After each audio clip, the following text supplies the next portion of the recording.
Internet sensation ang cute na golden tiger sa Thailand. Bukod dyan, kinaaaliwan din ang mga hayop sa isang zoo sa Italy na nakatanggap din ng Christmas gifts. Panoorin yan sa report na ito. Happy ang Pasko ng mga nasa Bioparco Zoo sa Rome, Italy.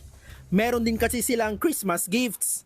Nakabalot pa ang regalo para sa mga oso, zebra, baboy ramo at rhinoceros.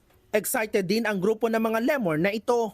Ang cute ding tingnan ng mga penguin na ginawang laruan pati ang Christmas balls. Mabangis pero ang cute din ng tigring yan na nilaro ang regalo niya.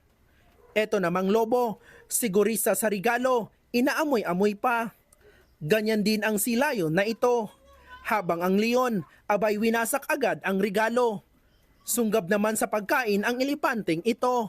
Pero very demure, very mindful at very cute sinamang nag-unboxing ang mga unggoy na ito. Speaking of cute, kinaaliwan ang pandang ito sa Sichuan province sa China. Cute na nga, abay nagpapa-cute pa. Internet sensation naman ang tigring si Ava sa Chiang Mai, Thailand. Dinadayo pa siya sa Chiang Mai Night Safari. Maamo kasi ang mukha ni Ava. Idinrawing pa nga siya ng Japanese illustrator at animal figure designer na si Konatsu. Sa kabila ng mga hayop na alagang-alaga, meron namang mga fur babies na naipis sa gera kasama ang kanilang fur parents.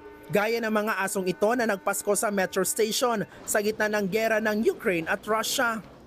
Nagbabalita mula sa Frontline, Bril Montalvo, News 5. Mga kapatid, Cheryl Cosim po, huwag maging huli at maging una sa lahat sa balitaan. Para sa tuloy-tuloy na talakayang sa Frontline, mag-follow at mag-subscribe sa social media pages ng News 5.